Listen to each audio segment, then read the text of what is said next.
To connect Bluetooth device into your OnePlus Nord CE 5, first of all you have to just simply turn on your device and enter for the pairing mode. So in the most cases you have to click and hold the Bluetooth button or simply tap on it once. And now when you are in the pairing mode, when you are in the pairing mode on the OnePlus Nord CE 5, you have to open the Bluetooth settings.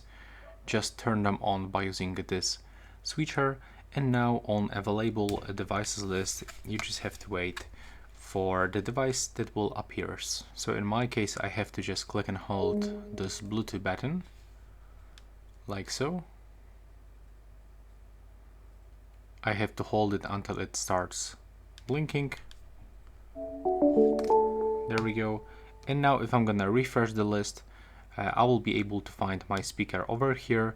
So I have to just tap on it, accept the pairing request, and as you can see I'm successfully connected.